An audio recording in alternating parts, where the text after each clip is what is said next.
How was our universe born? And if this seems hard to answer, then how about this? What was before our universe? While scientists are looking for the answer to the most difficult question in history, let's find out what they've come up with so far. In the 20th century, we've shed the light on this mystery, all thanks to this man, Edwin Hubble. One day on Mount Wilson in Southern California, he aimed his telescope at the sky and found out that these random clouds of gas flying everywhere are actually other galaxies, and there are a lot of them. And also, he learned something else, something that changed the world forever. They're moving. So what, you may ask? Well, it meant one very important thing. The universe is expanding. And if it's expanding, then it probably had a beginning somewhere, right? Now, all we have to do is run time backwards and see where the beginning was. It took the scientists many more years to come up with a full-fledged theory, the Big Bang Theory. And here it is. Nothing has ever been anywhere because neither when nor where existed. Do you get it? But actually, no. There was one thing. It was the so-called cosmic singularity, a state of our universe in which it was incredibly small, dense, and very hot. Imagine if our universe was compressed into a small ball. The pressure and temperature inside would be enormous. At some point, it became impossible to withstand them. And here comes the Big Bang. It was an outburst of energy and matter that created everything we see now. Time and space, basic physical forces. It also scattered quarks everywhere. These quarks, tiny particles that make up our world, were all boiling in an incredibly hot cosmic broth. When it cooled down, gravity began to attract them to each other. They gathered into atoms, then molecules, and then into the first objects into the world, stars. And all this happened just some 12 to 14 billion years ago. Alright, now we know how our universe was created, but what was before that? Alan Harvey Guth, an American theoretical physicist and cosmologist, has devoted his whole life to solving this mystery. After learning about the Big Bang Theory, Guth found some flaws in it. For example, the distribution of matter was very even, although it shouldn't have been. Let's hang a balloon filled with paint to the ceiling and lay a white canvas on the floor. If we drop the balloon down, it will burst and we'll see absolute chaos on the canvas. A bunch of spots scattered everywhere randomly. Neither is like the other. But that's not really what the universe looked like. Instead of throwing a colored ball from the ceiling, let's draw a small red dot on the canvas. Now, let's expand it a little more, and capture this all on frame-by-frame shooting. We'll see a circle gradually growing in all directions. That's the reality. The early universe was very even and proportional. That was Guth's discovery, the theory of inflation. Here's what it says. Even before the Big Bang, there was some kind of force that could give the bang a strong acceleration, something that was able to distribute everything in space instantly and evenly. Guth's theory was a success, and now most scientists rely on it. Have you ever heard about the Big Bang? I bet you have. So the history of the universe and its evolution is widely known as the Big Bang model. It claims that our universe began as an insanely hot and dense speck about 13.7 billion years ago. But how did it go all the way from a tiny point to the ginormous world we see and don't see today? We're about to figure that out. Despite its name, the Big Bang wasn't a powerful space explosion. It was the appearance of space everywhere in the universe at once. And the universe itself was born as a very dense single spot in space. No one knows for sure what was before this moment, but scientists are working on figuring it out. Their main assistant is the cosmic microwave background, which still contains the afterglow of the radiation and light left after the Big Bang. Eventually, it may help scientists piece together some clues about the early universe. Just like any kid, when the universe was very young, about 100th of a billionth of a trillionth of a second, it experienced an unbelievable growth spurt. Known as inflation, this burst allowed the universe to double in size at least 90 times. As the universe was expanding, it was also getting cooler and less dense. After the insane growth burst, it kept growing, but at a much slower rate. Very soon, the universe cooled down enough for matter to start forming. Everything happened so fast at that time. Light chemical elements appeared within the first 3 minutes after the formation of the universe. Protons and neutrons began to collide, producing deuterium, an isotope of hydrogen. A lot of this deuterium combined and created helium. Then, the process is slowed down significantly, but still for the first 380,000 years after the Big Bang, the intense heat from the creation of the universe made it too hot even for light to shine. The conditions in this early universe were hellish. Atoms collided with such force that they broke into an opaque plasma of electrons, protons, and neutrons. This dense veil scattered light like fog. But 380,000 years after the Big Bang, the matter eventually cooled down enough for electrons to connect with nuclei and form neutral atoms. This absorption of free electrons finally made the universe transparent. By the way, the light unleashed at that time can still be detected today in the form of radiation. A period of darkness followed this era called the Era of Recombination. And then, stars and other bright objects started to form.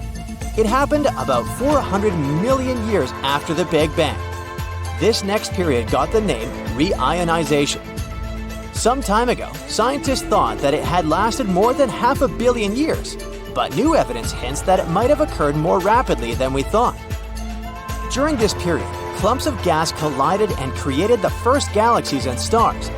These events emitted ultraviolet light, which got rid of most of the surrounding neutral hydrogen gas. That's why we call those times the period of reionization. This process led to the universe becoming transparent to ultraviolet light for the first time. At the moment, astronomers are combing the universe in search of the farthest and oldest galaxies. Such a discovery can help us understand the properties of the early universe. It's like working backwards to piece together the events that happened before. That's what researchers are doing now by studying the cosmic microwave background.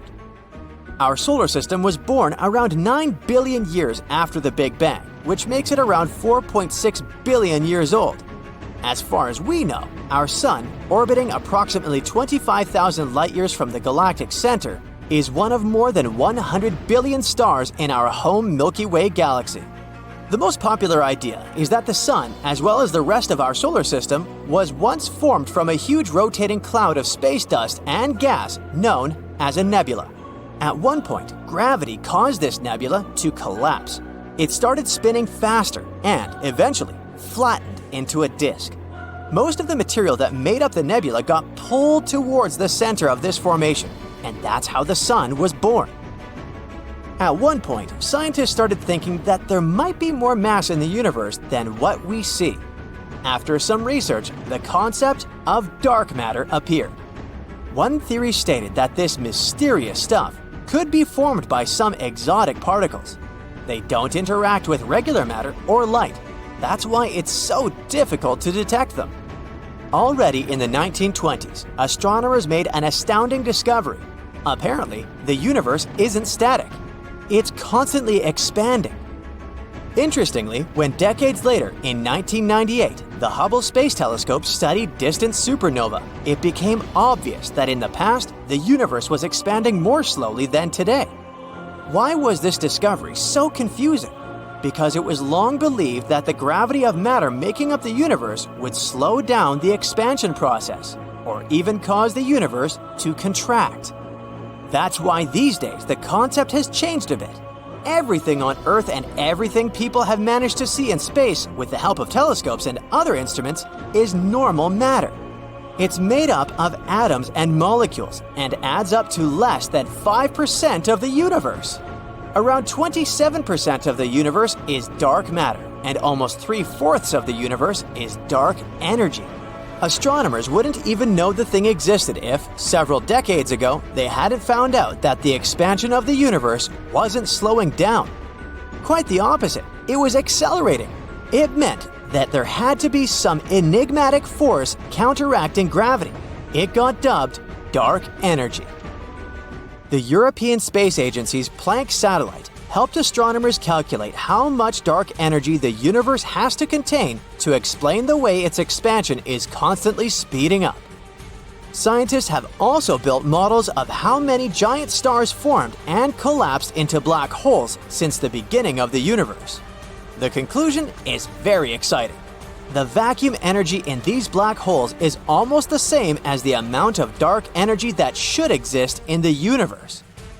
And still, even though nowadays we know much more about the universe than we used to, there are still important questions that remain unanswered.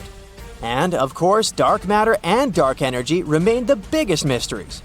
Another one is whether something existed before the universe was born, or maybe the theory of the false vacuum is correct. It says that our universe exists in a false phase state, which means it's just a temporary thing. What's more, it's only part of a larger universe. If you compare this larger universe with a kettle full of boiling water, the universe we live in will be just a tiny bubble on the surface of the water. But this can't keep going endlessly. One day, perhaps in billions of years, this false vacuum will burst. And then the visible universe around us will instantly vanish with a pop. There won't be any preliminary warning and we'll have to somehow deal with it. In any case, astronomers are working hard to find the answers to these burning questions. The James Webb Telescope launched in 2021 is believed to be the very tool that can help us to peer back to the beginning of time and explore the evolution of the universe with the help of its infrared instruments. By observing the universe at infrared wavelength, James Webb lets us see things no other telescope has ever shown before. The primary goal of this incredible piece of equipment is to study the formation of galaxies and stars that formed in the early universe. To look that far back in time, we need to look deeper into space. All because it takes light time to travel from there to us. So the farther we look, the further we glimpse back in time. To find the first galaxies, James Webb is going to make an ultra-deep near-infrared survey of the universe. In 1991, a cosmologist from Stanford University named Andre Linde had submitted an article with the main idea that there was a possibility the universe had been created in a laboratory. His theory said there was a chance an advanced civilization somewhere out there had created our universe. This civilization has made an entirely new cosmos that later evolved its own planets, stars, and intelligent forms of life. 30 years later, many scientists take this theory pretty seriously. They even started talking about things that we, as a civilization, can do to get to such an advanced level. The theory says this advanced civilization decided to add technology that helped to create a new universe out of nothing. It happened through quantum tunneling. It's when an atom can appear on the opposite side of some barrier, even though it's supposed to be impossible, considering the laws of physics of our world. Like if you wanted to pass a tall wall, but you can't pass it with ladders or go around somewhere. Imagine you can just walk through it like a ghost. In our world, it's not possible, but a more advanced civilization perhaps can do it. Plus, they realized how they could create new universes. Right now, on the cosmic scale, we could be a Class C civilization. We don't know how to recreate some things. For example, conditions on the Earth for when our central star, the Sun, goes out. If we manage to become a Class B civilization, we'll learn to adjust conditions to be independent of the Sun. That means we might be able to learn how to live even without it. And if we level up and become Class A, we'll know how to recreate cosmic conditions and produce our own cosmos in our laboratories. We think of the world we live in through 3 dimensions of space: east-west, north-south, and up-down. There's also 1 dimension of time, which means we can distinguish past from future. A 5th dimension would represent 1 more extra dimension of space. The theory of its existence was first mentioned in the 1920s. It was inspired by the theory of gravity by Albert Einstein. who said space-time is warped by matter and energy. We can't perceive these 4 dimensions, but we see how an object moves and attribute it to gravity. And maybe there's some other force, like the electromagnetic force, that's more than 1,000 times stronger than gravity, that could explain things going on in that extra dimension of space. The 5th dimension is curved in a way we can't see it, but the idea about it was mentioned in a string theory. It considers the universe as really small strings of mass energy, not as particles. They vibrate in 10-dimensional space-time, considering 6 dimensions are rolled up way smaller than a single atom. That led to the picture of the universe as a 3D island that floats in 10-dimensional space-time. Also, the 5th dimension might be an excellent explanation to tell us more about dark matter. That's the invisible stuff with a mass, but we can't see it, nor can it interact with ordinary matter. And dark matter is 85% of all the matter in our universe. A recent study suggests the universe is similar to your brain, only at a much, much larger scale. The brain's neural network contains about 86 billion neurons.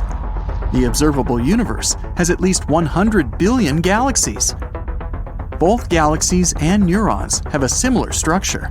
It's a complex web of nodes linking up long thread-like fibers. But in each of these systems, the fibers make up a mere 30% of the total mass, and the remaining 70% are either water in the brain or dark energy in the universe. The ways that galaxies and webs of neurons connect with one another are surprisingly similar. In both cases, the process follows the same physical principles. At the same time, some researchers claim the resemblance between the brain and the universe is only superficial. Your mind perceives tiny details and joins them, and then it comes up with a conclusion that has nothing in common with reality, like the brain is a mini-universe. In billions of years, the universe is likely to expand so much that we won't be able to see any stars in the sky. To turn Earth into a black hole, you'd have to squeeze it until it was the size of a marble. And if you wanted the sun to become a black hole, you'd have to compress it until it's no more than 4 miles across. A starburst galaxy is a galaxy that's forming tons of new stars at breakneck speed. It usually happens after 2 galaxies merge into one. While Earth has only 1 natural satellite, Jupiter is surrounded by at least 79 moons. In the universe, there are not only dwarf planets, but also dwarf galaxies. They have from 1,000 to a few billion stars. For comparison, the Milky Way galaxy is made up of 250 to 400 billion stars. A supermassive black hole 250 million light-years away from Earth hums the deepest sound ever detected from any object in the universe. It's 1 quadrillion, which is 1 with 15 zeros, times deeper than what the human ear can hear. Planet Kelt 9b is 670 light-years away from Earth. It's an ultra-hot Jupiter. Those are giant, scorching hot planets with a mass similar to that of Jupiter. On Kelt 9b, the heat is so great on the day side of the planet, it tears molecules apart. Any liquid floating in outer space forms itself into a sphere. It also happens in low Earth orbit. Our home Milky Way galaxy is more than 105,000 light-years across. All the planets of the solar system would fit between Earth and the Moon with some space to spare. Black holes spaghettify things.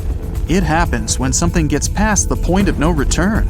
Then the black hole's gravitational pull starts to stretch this object in one direction and squeeze in another. The first celestial body that astronomers identified as a spiral was the Whirlpool Galaxy. Its long arms are made of gas and stars, and everything is sprinkled with fine space dust. When you're on Earth, you can only see 5% of the universe. A star coming too close to a black hole can be torn apart by its gravitational force. WASP 12b is a giant planet 1,400 light-years away from Earth. It's made up mostly of gas. Unfortunately, the planet is doomed. It orbits too close to its parent star. In about 10 million years, WASP 12b will be swallowed by its greedy sun. Our Milky Way galaxy and the Andromeda Galaxy, its closest neighbor, are going to meet in a bit less than 4 billion years. When they collide, they'll form one huge elliptical galaxy. One of Saturn's smaller moons, Enceladus, reflects almost 90% of the sun's light. It makes the moon one of the brightest objects in the solar system. But since it reflects sunlight instead of absorbing it, the temperatures on Enceladus's icy surface drop to -330 degrees Fahrenheit. The highest mountain in the solar system is Olympus Mons on Mars. It's 3 times as high as Mount Everest. If you were standing on top of Olympus Mons, its slopes would be hidden by the planet's curvature. In our solar system, Mercury and Venus are the only 2 planets without moons. Scientists who are planning to send droids to Mars want to load the machines with lots of heavy equipment. The droids will also be built from stronger materials, all because of the relatively low gravity on the red planet. Everything on Mars is almost 3 times lighter than on Earth. Pluto's largest moon is half the size of the dwarf planet itself. This makes Charon, that's the moon's name, the largest known satellite relative to its parent size. Now, we all know that all planets are round. There are no square ones so far, and that's because of gravity. Well, roundish at least, as not all of the planets have perfect proportions. But did you ever wonder about the shape of the universe itself? Is it also round because of the same forces? Well, not really.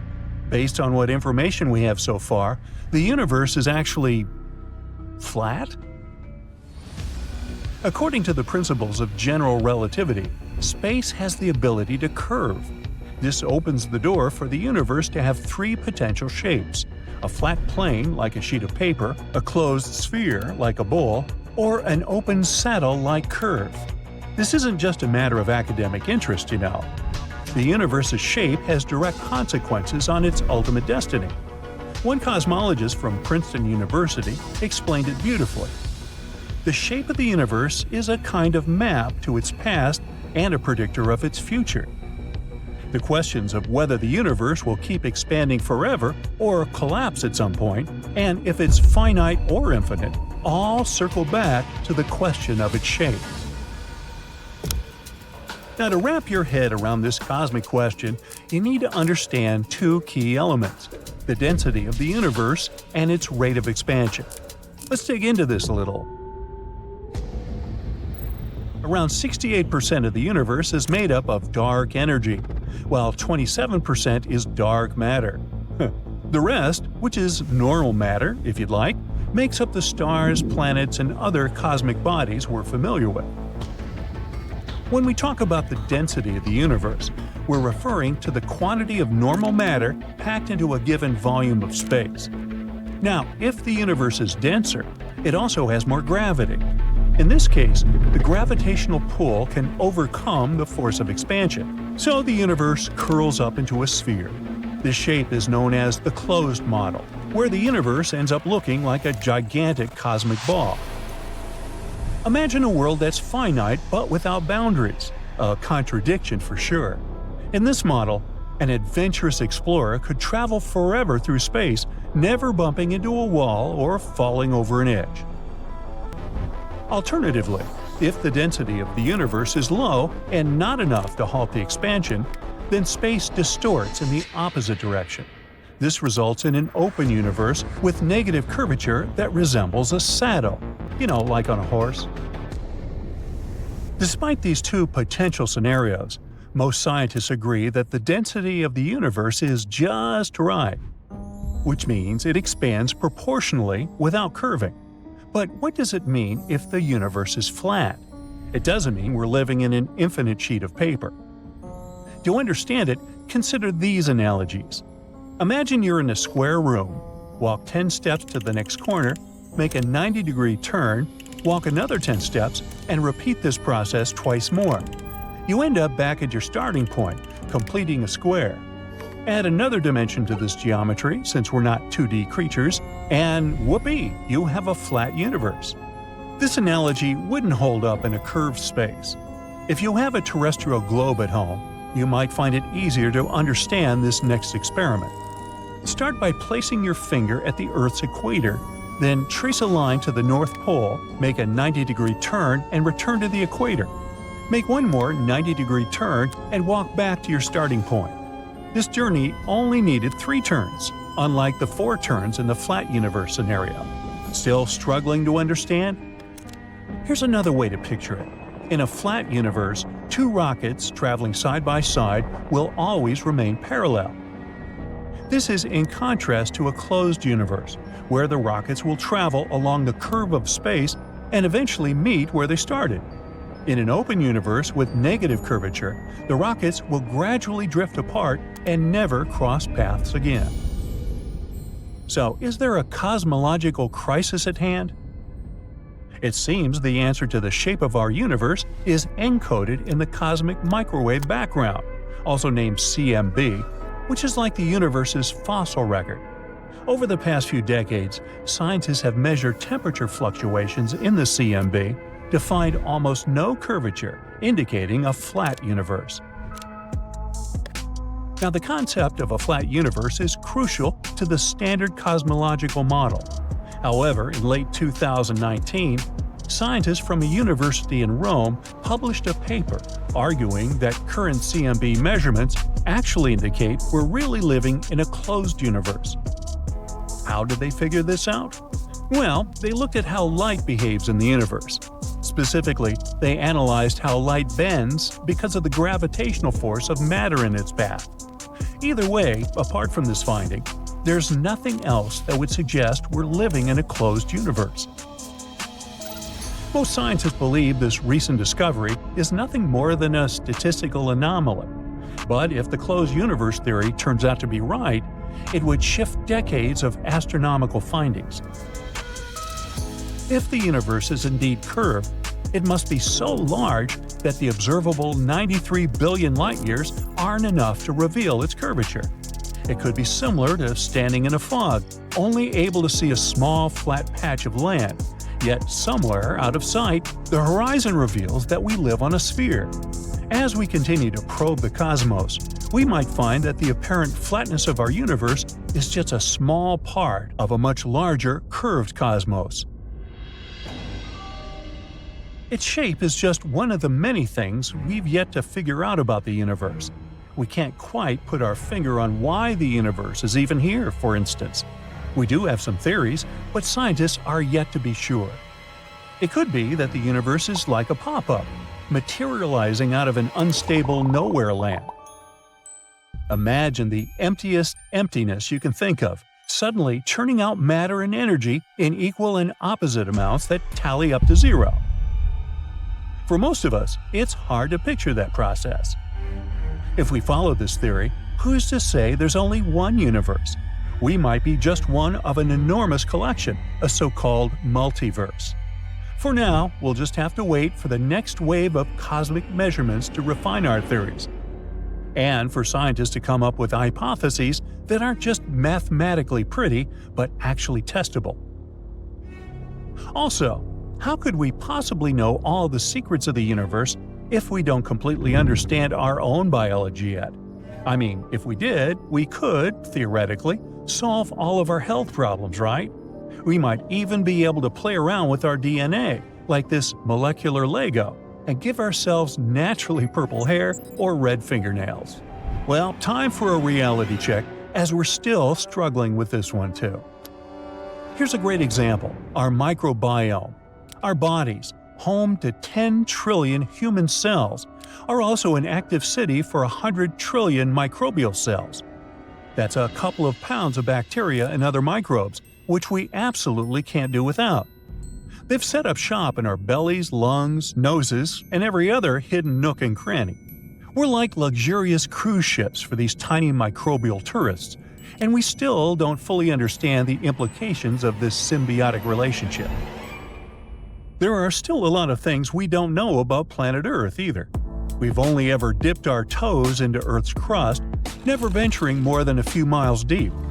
Everything else is our best guess, from remote sensing and smart physics. Believe it or not, it took us an embarrassingly long time to accept that the Earth's crust is constantly shifting, like Jenga pieces. We only warmed up to plate tectonics in the mid-20th century. We're also still trying to figure out precisely how the planet's inner engine works, and how the swirling, conducting materials in the outer core create our protective magnetic field.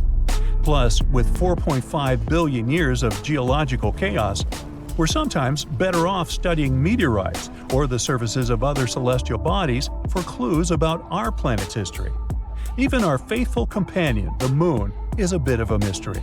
Was it born from a colossal collision or some other event? We're still not sure. But hey, the fact that we still have a lot to learn is what makes life interesting, isn't it? That, and the thrill of actually finding an empty parking spot in San Francisco, or maybe even your city.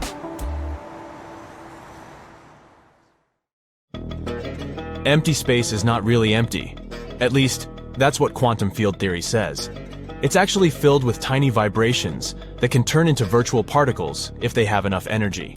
These virtual particles can produce packets of light with low energy called photons. Now, there's something every black hole has. An event horizon. It's a point of no return.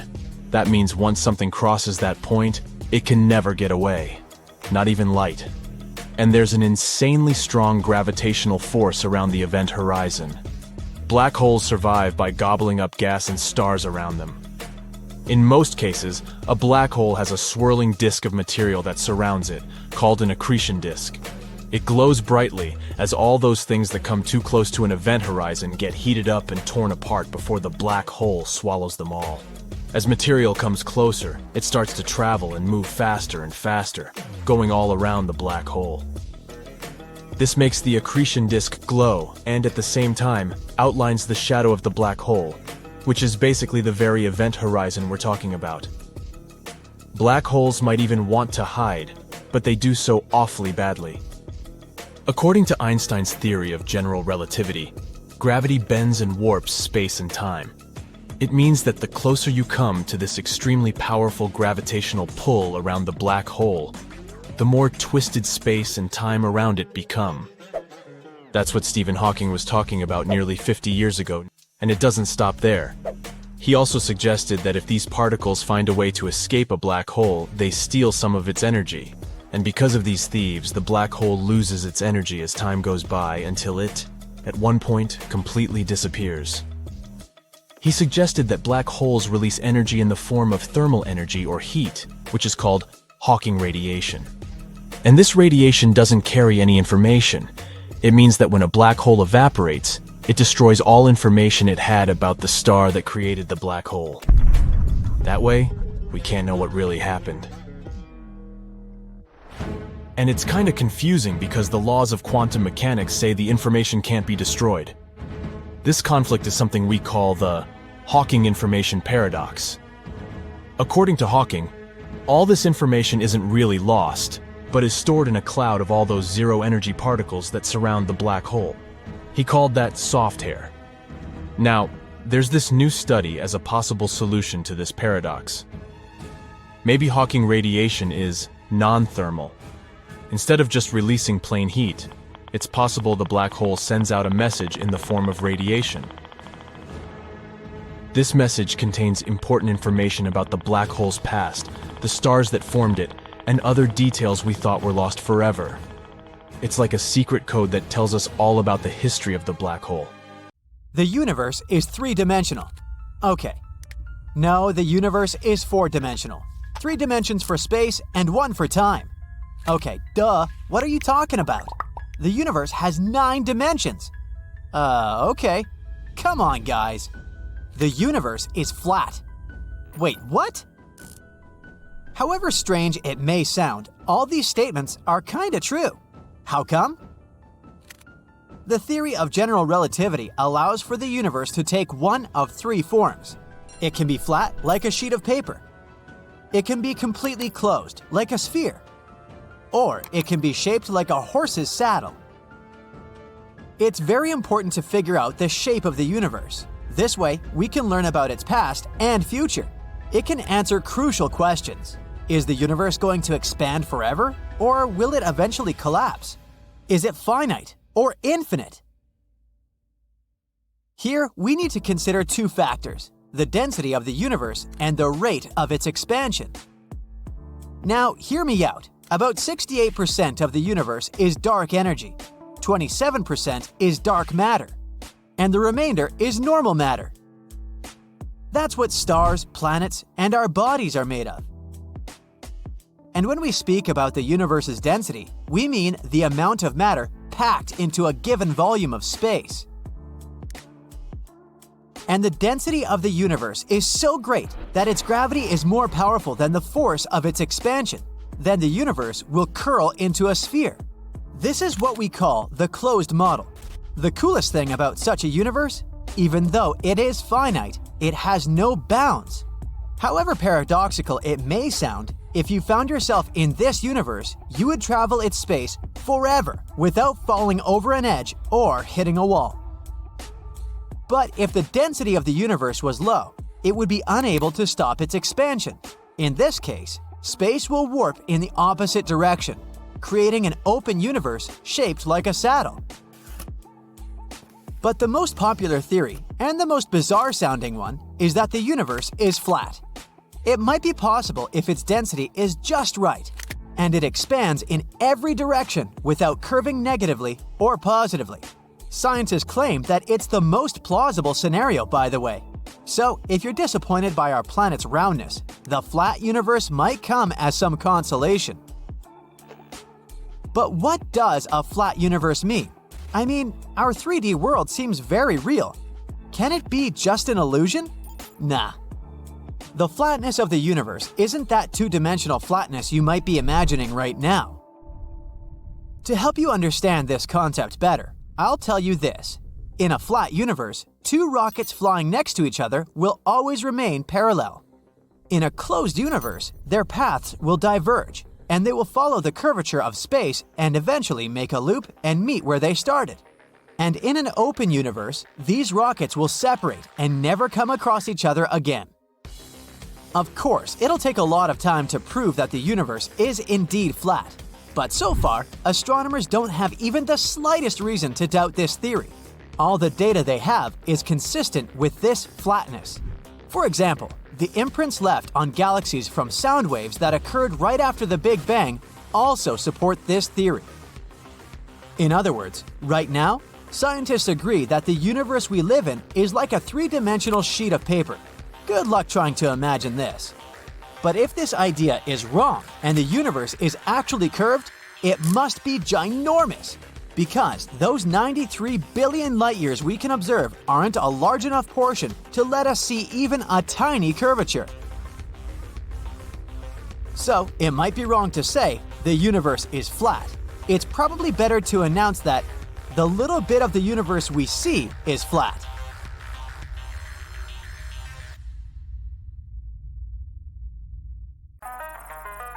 The Milky Way is one of the biggest mysteries out there, literally. It's hard to figure out how big our home galaxy is, and one of the main reasons is because we live in it. Think of it as walking around a mall.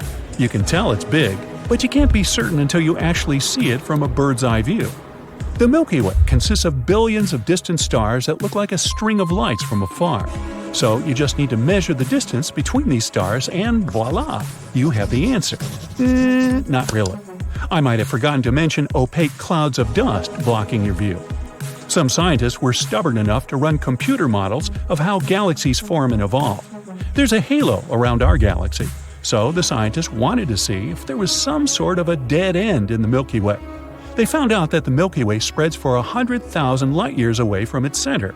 It likely means that the entire galaxy is around 200,000 light-years across. The problem with this estimation is that halos don't tend to have some final border since they simply fade away. It's like pointing a flashlight and trying to see precisely where the light ends. In 2013, the Hubble Space Telescope captured an image of something 25 million light-years away. It turned out to be a spiral galaxy, later called ESO 3738, with at least 7 other galactic neighbors. And this galaxy is as thin as a pancake, a very shiny pancake.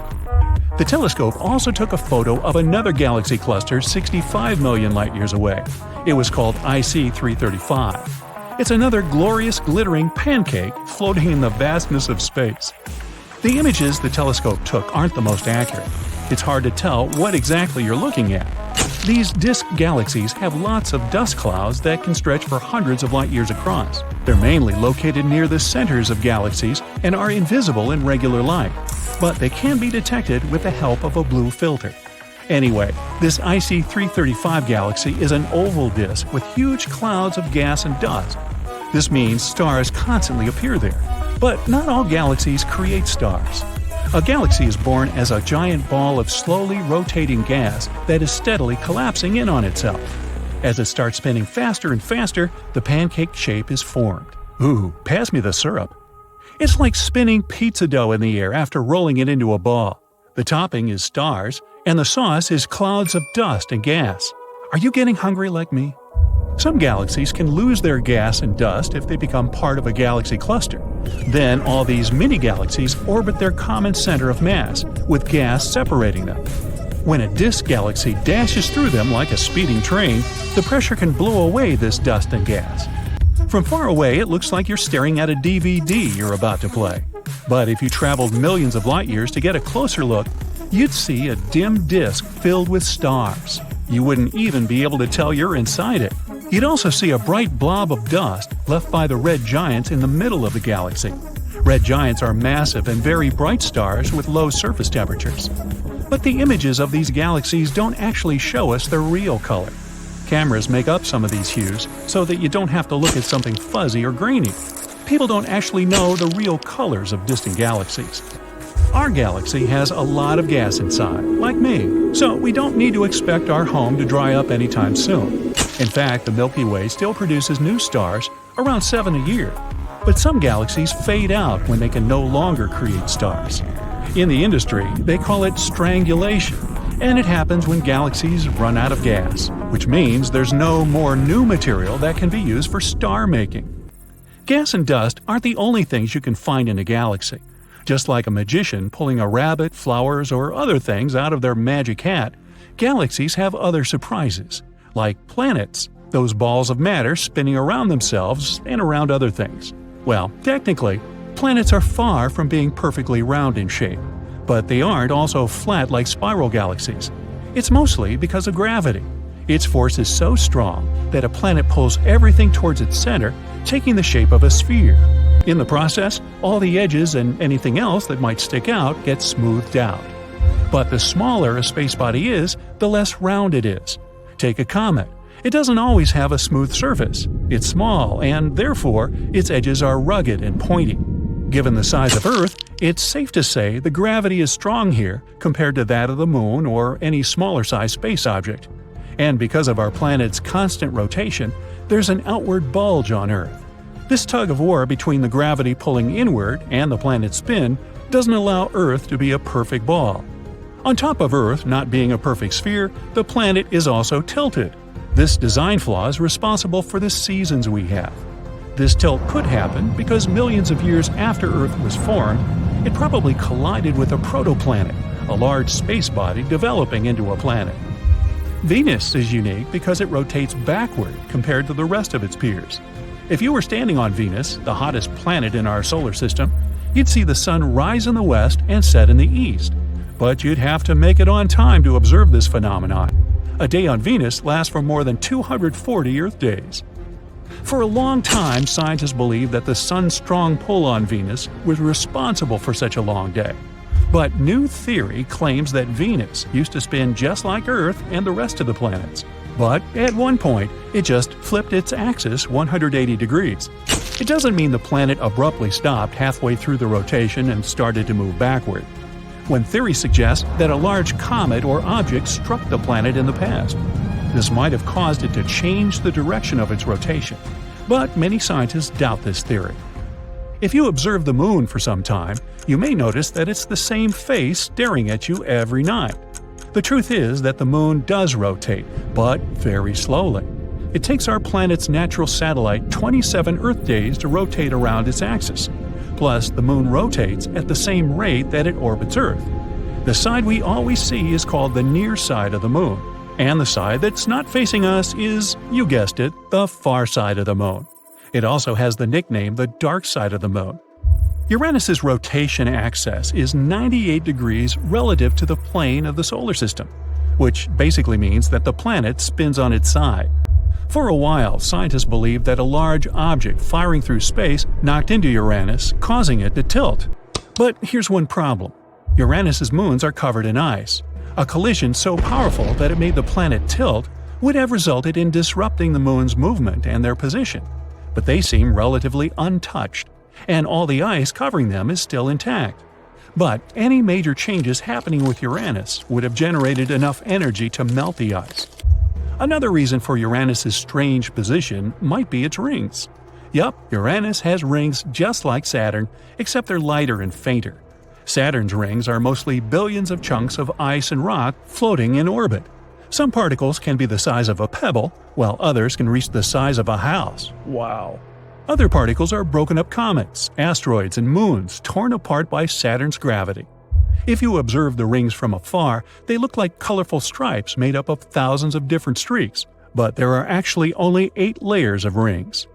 Uranus might have had rings that were just as glorious as Saturn's around 4.5 billion years ago. The balance between Saturn's gravity and its rings might be responsible for keeping the planet upright so that it doesn't tilt over. If Uranus had the same rings, they could prevent the planet from toppling over. The way to solve Uranus's tilting problem might be for the planet to get its rings back. They would help Uranus keep its balance. On the other hand, hey, we like it just the way it is. So one day, Edwin Hubble discovered that the universe was expanding, so they named a telescope after him. Well, yeah, there's more to the story. Now imagine a fruitcake baking in the oven. As this cake is rising, the raisins inside are moving farther apart. Something similar happens when the universe expands, but instead of raisins, there are galaxies, which start to spread out. That's why if you randomly pick any 2 galaxies, the chances are they're moving away from each other. But then the question is, if galaxies are moving apart, why are there still galactic collisions? You see, even while expanding, the universe still remains a playground for galaxies to interact with one another, and they mostly do it by using gravity. All galaxies out there attract other galaxies, and their mutual pull slows down the speed of them moving apart. And naturally, the closer 2 galaxies are to each other, the stronger their mutual gravitational pull is. On a large scale, it doesn't seem to make any difference, since every galaxy experiences a similar pull in every direction. But locally, gravity kinda overwhelms this powerful cosmic expansion and pulls together 2 or more galaxies which were initially moving apart. That's how galaxy collisions occur. Plus, some galaxy groups, like the Virgo cluster, aren't expanding at the moment, since local gravity has stopped the expansion process in that region. Some large galaxies can attract smaller ones, and then the gravity of the larger galaxy starts pulling a smaller one toward it. Eventually, it leads to a collision. Galaxies are made up of stars, rock, dust, gas, and other materials. When 2 galaxies collide, their gases begin to interact. These gases usually exist in large clouds spread throughout galaxy systems.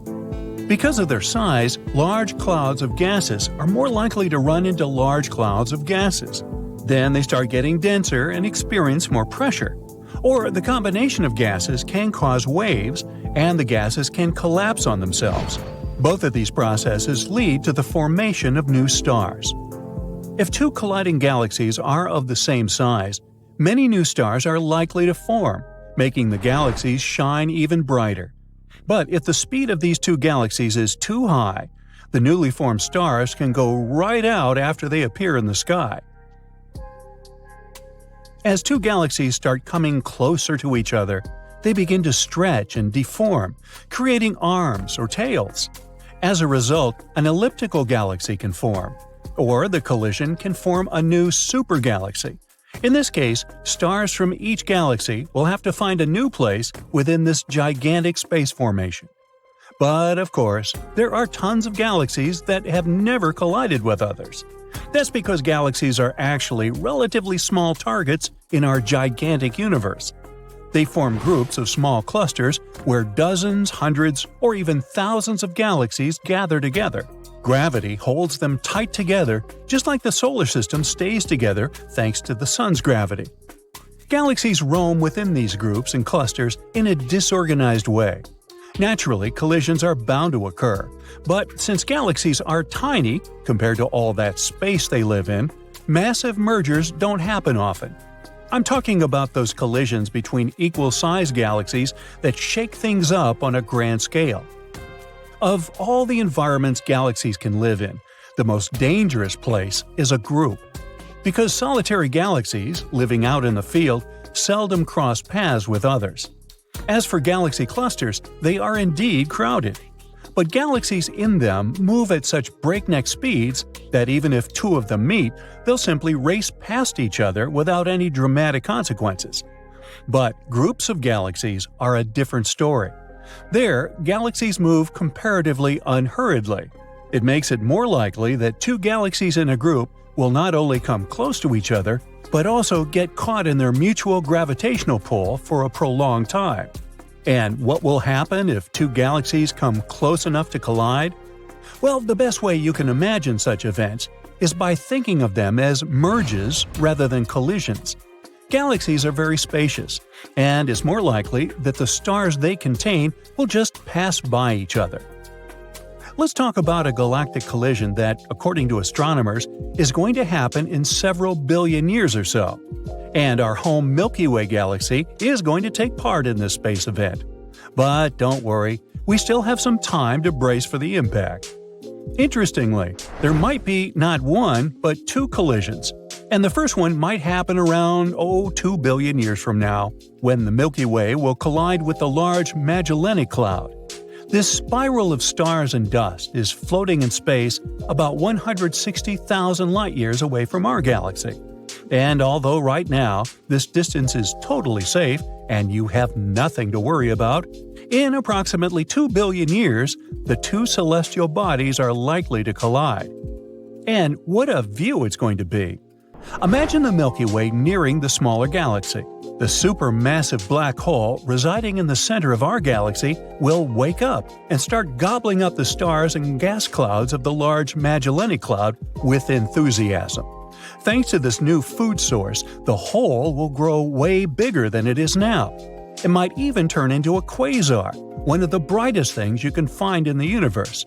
Our newly awakened black hole will also be emitting long jets of super bright radiation. But people on Earth won't have anything to worry about. These jets won't reach our solar system, and even if powerful gravitational interactions triggered by the merger could probably fling us out into intergalactic space, the chances of this happening are slim. Like me winning the lottery. Stars are located too far away from one another, and even such a catastrophic galactic smash-up isn't likely to jostle our solar system. Now, if our black hole does turn into a quasar, it'll be an even more breathtaking view. The thing about these celestial bodies is that their light can be up to 10,000 times brighter than the light coming from the whole Milky Way galaxy. That's why Earth's night sky might change beyond recognition. The newly born quasar will get rid of some stars and send others flying billions of miles away from their orbits. As a result, all the constellations, as we know them, will disappear from the sky after the familiar stars get too far away for us to see them with the unaided eye. Luckily, the chances that the Sun will get knocked out of the Milky Way are really infinitesimal. But how about the predicted collision with the Andromeda Galaxy? Will our solar system survive this catastrophe as well? Right now, the Andromeda Galaxy is nearing the Milky Way at a speed of 68 miles per second. As you may guess, it's very hard to figure out its actual speed. And until 2012, researchers weren't even sure if the collision was going to happen or not. Unfortunately, it turned out that we had to prepare for the appearance of Milkdromeda, or Milkomeda, a structurally new galaxy consisting of the merged Andromeda and the Milky Way. Now, on the other hand, such collisions aren't something out of the ordinary if you consider galaxies' lifespans. Besides, even though the Milky Way is home to more than 100 billion stars, and the Andromeda Galaxy contains about 1 trillion, the chances of several stars colliding during the galaxy's merge is really low. The reason is the same: stars are located too far away from one another. For instance, the closest to our Sun star, Proxima Centauri, is more than 4.2 light-years away, which is about 30 million diameters of our Sun. In simpler terms, if the Sun was the size of a ping-pong ball, Proxima Centauri would be the size of a pea located 680 miles away, and the entire Milky Way would be 19 million miles wide. Wow! As for other stars, can you imagine ping-pong balls hanging in space every 2 miles? Great! Now you have a miniature model of our galaxy. You know how it all started 13.8 billion years ago with the Big Bang? Bam! No, wait, I can do better. No, never mind. And the universe has been expanding ever since. At its young age, it was all made of gas, mostly helium and hydrogen. For billions of years, the gas has expanded and cooled down. Meanwhile, galaxies, stars, and other mysterious things in space we try to explore today formed because of gravitational forces. And in that chaos, just like in middle school, about 4.6 billion years ago, our magnificent planet was born too. It all started as a disk of gas and dust that orbited the young sun, just the same way it was with the rest of the planets in our solar system. This disk consisted of dust particles of different sizes and gas. They were circling the sun at different speeds and in orbits that weren't stable and predictable. They were bumping into each other all the time. These particles grew from very small grains of dust into boulders, then later into bigger objects called planetesimals that had a range from miles to hundreds of miles in diameter. And these planetesimals that were orbiting the sun within the disk had gravitational force strong enough to pull other objects from the neighborhood out of their orbits and collide with them. As they were constantly hitting each other, they got bigger and bigger until some got to the size of thousands of miles in diameter. That's nearly the size of Mars and the Moon. We know these things because of meteorites. They come from different places all over our solar system and bring all kinds of materials to our planet, giving us something cool to study and learn about our solar system and how it formed. These materials include very small pieces of dust and rock that have gone through the chaos and survived those rough times even before the planets were created. Meteorites also brought pieces of asteroids and planetesimals left behind after the planet-forming process ended. As these objects were forming, some radioactive elements were left trapped inside the minerals that, again, were part of them. That's how scientists could tell how old they were. But the final stage of Earth's formation, and generally this whole chaos that was happening in our solar system, may have taken a little bit longer, possibly even up to 100 million years more. That's when the last enormous impact was, and the Earth finally reached its full size. What actually happened is that it hit another object which was nearly as large as Mars. This collision was so strong that the impact produced enough energy to vaporize some of the metal and rock, both from the Earth and the Mars-sized object. And this vapor created a disk that was surrounding our planet. That disk cooled and clumped together at some point, which is when we got our moon. Our moon was the result of impact debris, which was a combination of hot gas and molten rock. There are some theories of how the moon formed, though. One claims it broke off from the Earth. Another one says the moon formed somewhere else in our solar system, and at some point, as it was wandering around, it got so close to Earth that it ended up captured by its gravity. And fans of the third theory believe the Moon and the Earth formed at the same time, from the same protoplanetary disk. Before the Moon formed, the Earth was a much different place. If you could have just one day on Earth without the Moon, you'd be first surprised by the days and nights. They wouldn't be as stable as they are today because the Moon helps to keep the Earth's axis stable. Days were shorter back then. The Earth had been rotating much faster before the Moon formed. Its gravitational pull slowed the rotation of our planet, which means days got longer. The Earth's rotation is getting slower through time, but at a really small rate. Some predictions say that in 1 billion years, a typical day will be between 25.5 and 31.7 hours long. If 24 hours is not enough time for you, just wait 1 billion years. But yeah, if you're the type of person that likes to take things slowly, you definitely have to hurry back then. Although there weren't many things you could do back then than to fill your time, besides, sailing across the hot lava, collecting rocks, or hoping not to get hit in the head by some fierce meteorite falling onto our planet. Ow!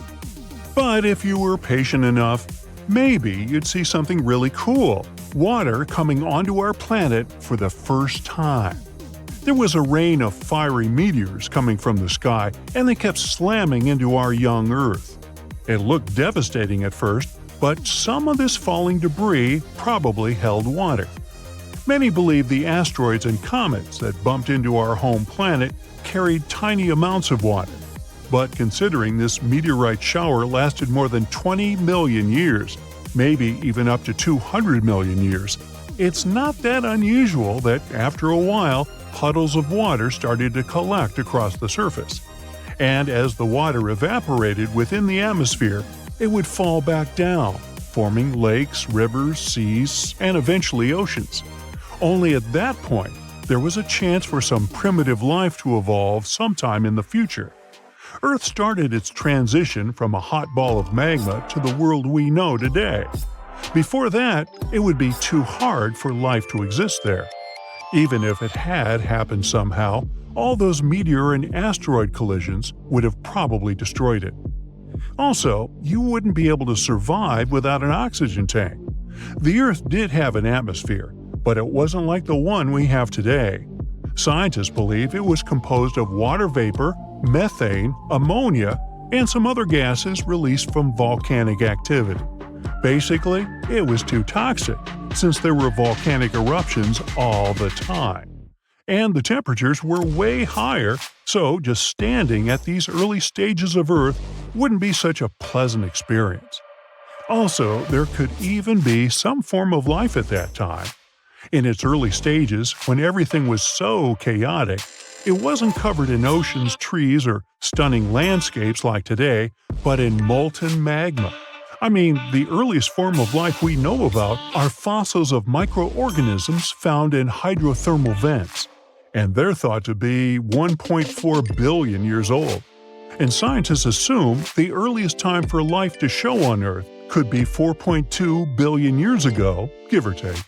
So, with the right equipment, you could even see some single-celled organisms like bacteria somewhere across our chaotic planet, even before the Moon was there.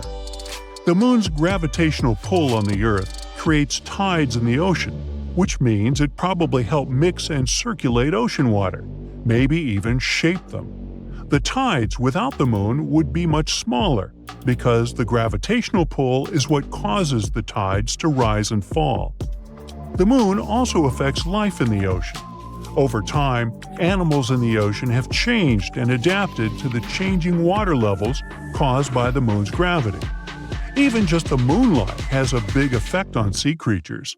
For example, corals use the Moon's cycle to release their eggs at the same time and with stronger tides to help carry the eggs.